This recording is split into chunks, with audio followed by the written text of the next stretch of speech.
రాష్ట్రంలో అభివృద్ధి సంక్షేమ కార్యక్రమాలు జోడు గుర్రాల పరిగెత్తుతున్నాయని మంత్రి దామోదర్ రాజనరసింహ అన్నారు. మెదక్ జిల్లా నర్సాపూర్లో సన్న బియ్యం పంపిణీతో పాటు కళ్యాణ లక్ష్మి షాదీ ముబారక్ చెక్కులను పంపిణీ చేసే కార్యక్రమంలో పాల్గొన్న ఆయన, మెదక్ జిల్లా అభివృద్ధి కోసం ప్రణాళికాబద్ధంగా ముందుకు సాగుతున్నామని అన్నారు. ఈ సందర్భంగా నియోజకవర్గంలోని ఆయా మండలాలకు చెందిన లబ్ధిదారులకు చెక్కులు పంపిణీ చేశారు. ఈ కార్యక్రమంలో ఎమ్మెల్యే సునీత లక్ష్మారెడ్డితో పాటు జిల్లా కలెక్టర్ రాహుల్ రాజ్, గ్రంథాలయ సంస్థ చైర్మన్ సుహాసిరెడ్డి, అధికారులు, ప్రజాప్రతినిధులు పెద్ద ఎత్తున పాల్గొన్నారు. ఈ సందర్భంగా మంత్రి రాజనరసింహ మాట్లాడుతూ, నర్సాపూర్ నియోజకవర్గ అభివృద్ధి కోసం రానున్న రోజుల్లో పెద్ద ఎత్తున కార్యక్రమాలు చేపట్టనున్నట్లు ప్రకటించారు.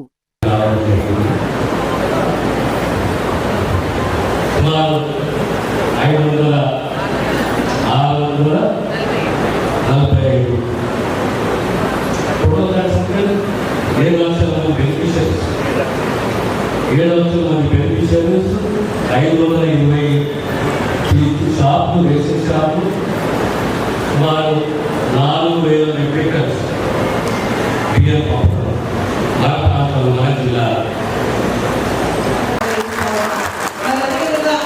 ఇంకా ఎన్నో కార్యక్రమాలు ఈరోజు ప్రభుత్వం తీసుకోవడం జరుగుతారు.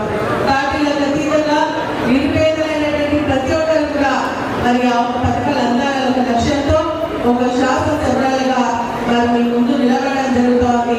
మరి ప్రభుత్వం నుంచి ఒక ప్రతి పథకం కూడా మన గౌరవ మంత్రి మరియు మన జిల్లా మంత్రులైనటువంటి దామోదర్ రాజనరసింహ గారికి మరి విజ్ఞప్తి చేస్తా ఉన్న మమ్మల్ని కూడా మరి ఇక్కడ ఉన్నటువంటి ప్రజలు దృష్టిలో పెట్టుకొని వారందరూ